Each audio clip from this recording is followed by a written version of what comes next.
Καλησπέρα αγαπητοί ακροατές του Greek Hera Radio. Είστε συντονισμένοι στην πρεμιέρα της νέας ραδιοφωνικής παραγωγής του σταθμού με τίτλο Young Movie Makers. Με τον Σπύριο Χονδρογιάννη να βρίσκεται πίσω από το μικρόφωνο και να σας μεταφέρει όλα τα τελευταία νέα της ελληνικής σινεμανίας. Καταρχάς, πριν ξεκινήσουμε την απόψινή μας μετάδοση, θα σας πούμε λίγα λόγια για την καινούργια εκπομπή που ξεκινάει από σήμερα στο διαδικτυακό ραδιόφωνο της GreekHeraWordPress.com. Πρόκειται για ένα μαγκαζίνο που σκοπεύει να προβάλλει τις δημιουργίες των νέων καλλιτεχνών, δίνοντάς τους την ευκαιρία της προώθησης των δημιουργιών τους, με σκοπό να τους κάνει γνωστούς στο ελληνικό κοινό. Ξεκινάμε με την αμερικάνικη δημοσιογραφική σας ενημέρωση με αποκλειστικές πληροφορίες από το backstage νέας κομμωδίας του Γιώργου Τσουμπή με τίτλο Slapshot, μιας ταινίας που αναμένεται να κάνει πρεμιέρα στις αρχές Ιουνίου του 2014. Περισσότερες όμως πληροφορίες θα μας δώσει και ο ίδιος σκηνοθέτης του έργου, που έχουμε τη χαρά και την τιμή να το φιλοξενούμε στο στούντιο του σταθμού μας και στην πρεμιέρα της νέας εκπομπής που ακούτε τώρα. Κύριε Τσουμπή, σας καλησπερίζω στους ακροατές του Greek Hera Radio. Γεια σας. Και σας ευχαριστώ που αποκριθήκατε στην πρόσκληση του σταθμού μας. Είναι η πρώτη φορά που βγαίνετε σε web radio ή έχετε εμφανιστεί και σε άλλα μέσα ενημέρωση? Βασικά είναι η πρώτη φορά. Κυρίως είμαστε μόνο μέσω του ίντερνετ, έχουμε κάνει δουλειές κτλ. Και μόνο μέσω του YouTube, ή Facebook κτλ. Μόνο έτσι έχουμε πει πληροφορίες για εμάς κλπ. Αυτό. Αυτή είναι η πρώτη σας κινηματογραφική απόπειρα, έχετε συμμετέχει και σε άλλες παραγωγές? Παραγωγής, ναι, έχουμε κάνει βιντεοκλιπάκια με συμφοιτητές μου, έχουμε κάνει ταινιά για μικρού μήκους κυρίως. Έχουμε ξανακάνει αρκετά χρόνια, παλεύουμε και κάναμε ερασιτεχνικά ταινιά κλπ. Και τον τελευταίο καιρό έχουμε πάει πολύ στο επαγγελματικό επίπεδο. Ωραία. Πείτε μας τώρα και λίγα λόγια για το σενάριο της ταινίας σας. Λοιπόν, το σενάριο της ταινίας έχει σχέση με το χόκκι πρώτα απ' όλα. Είναι για έναν πιτσιρικά ο οποίος χάνει τον εαυτό του. Υποτίθεται είναι ένας ταλαντούχος πιτσιρικάς, ο οποίος χάνει τον εαυτό του μετά από για προσωπικούς λόγους, ας πούμε. Χάνει την ομαδικότητα, το πνεύμα της ομαδικότητας και τα παρατάει από μόνος του, από εγωισμό και μόνο. Μετά βρίσκεται αντιμέτωπος σε ένα φόνο ενός φίλου του και συγκατοίκου του, όπου μπλέκει μετά με μαφίες κλπ. Και με τη βοήθεια ενός μπάτσου τα καταφέρνει και ξεφεύγει από όλη αυτή την κατάσταση. Γενικά έχει πιο πολύ, το genre της ταινίας είναι πιο πολύ στα action, comedy, κομμωδία και λίγο, θα έχει και λίγα στοιχεία παροδία μέσα, θα έχει και λίγα στοιχεία του hockey, ας πούμε, το άθλημα, ξέρω εγώ, θα είναι το 3% της ταινίας θα έχει φορά το hockey, ξέρω, 40%. Αυτό.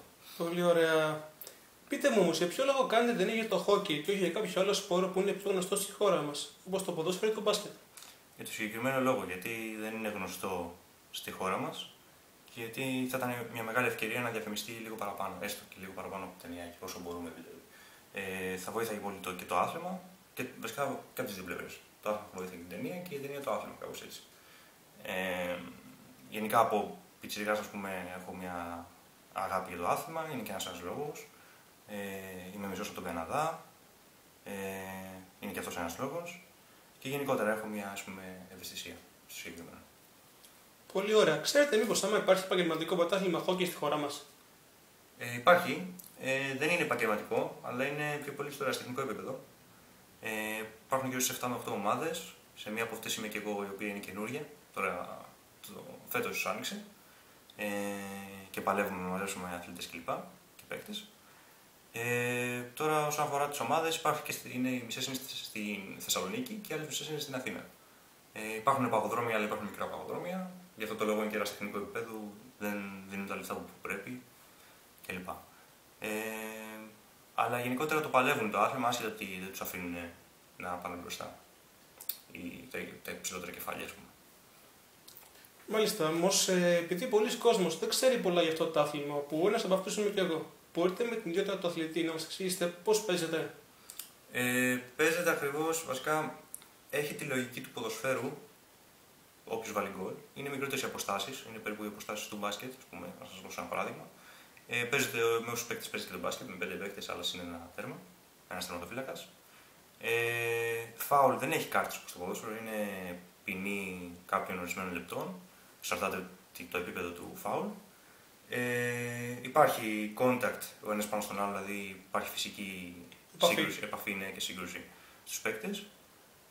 Και γι' αυτό το λόγο και όλες φοράνε και τα συγκεκριμένα πράγματα για να μην υπάρχουν concussions, διασύρσεις κλπ. Είναι άγριο, αλλά με την καλή έννοια. Θέλει καρδιά για να παίξεις αυτό. Μάλιστα. Ας επιστρέψουμε όμως και πάλι στην ταινία σας. Αυτή τη στιγμή σε ποια φάση βρίσκονται τα γυρίσματα? Τα γυρίσματα έχουν σχεδόν τελειώσει. Μας απομένει μόνο η τελική σκηνή και μπορεί κάποιες σφήνες πλάνων κλπ. Κάτι μικρά πλανάκια για intros και ending credits κλπ. Αλλά σχεδόν έχουμε τελειώσει και το μοντάζ ήδη αρχίζει σιγά σιγά τώρα. Αυτό το μήνα, δηλαδή, όσο μας απομένει μέχρι τον Ιούνιο, μέχρι αρχές του πρώτου του Ιουνίου, τακτικά θα γίνεται το μοντάζ της ταινίας. Και έτσι ώστε να μπορέσουμε να την έχουμε και έτοιμη να την παραδώσουμε ως project. Πάρα πολύ ωραία. Υπάρχει περίπτωση να προβληθεί το concept στα σύντομα σε κάποιο φεστιβάλ ή ακόμα και στους κινηματογράφους? Σε φεστιβάλ μπορεί, σε κινηματογράφους όχι ακόμα, είναι low budget ταινία. Περισσότερο θα βγει online στο YouTube, Facebook κλπ. Σελίδες στο διαδίκτυο γενικότερα. Σε φεστιβάλ θα δείξει λόγω ότι έχουμε θέμα με τα copyrights και θα δούμε τα παιχνίδια με τα copyrights ώστε να μπορέσουμε να το δείξουμε, να το στείλουμε σε κάποιο Καναδά, σε κάποια Ελλάδα, να δούμε να το δεχτούν, να διακριθούν κτλ. Αυτό. Πάρα πολύ ωραία. Τελευταία ερώτηση και εσείς αποδεσμεύω για να συνεχίσετε τα γυρίσματα. Ωραία. Πού μπορούμε να μάθουμε περισσότερες πληροφορίες για τη νέα σας δημιουργία?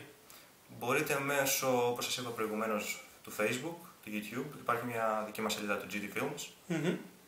Ονομάζεται GT Films, η οποία ανεβάζουμε ό,τι πληροφορία θέλουμε για τις ταινίες που θα γυρίσουμε, που έχουμε ήδη γυρίσει. Ανεβάζουμε τρέιλερ της ταινίας, ανεβάζουμε κάποιες φορές, άμα είναι μικρή ταινία που έχουμε φτιάξει ή κάποιο βίντεο κλιπ, θα ανεβάζουμε και το ίδιο εκεί πάνω. Και υπάρχει και μετά και η σελίδα, η επίσημη εισαγωγικά του YouTube, η οποία ανεβάζουμε τα ταινιάκια μας όλα. Πάρα πολύ ωραία. Ευχαριστώ πολύ για τον χρόνο που μου διαθέσατε. Σας εύχομαι καλή τύχη και να είναι η ταινία σας μια μεγάλη επιτυχία. Ευχαριστώ πολύ. Αυτά ήταν για σήμερα τα κινηματογραφικά νέα της εβδομάδας από τη Young Movie Makers και τον Σπύρο Χονδρογιάννη. Μέχρι την επόμενη κινηματογραφική σας περιπέτεια, σας εύχομαι καλή αναμονή, διότι σας ετοιμάζουμε μια super hollywoodiανή έκπληξη. Έως τότε, keep watching movies. Γεια σας.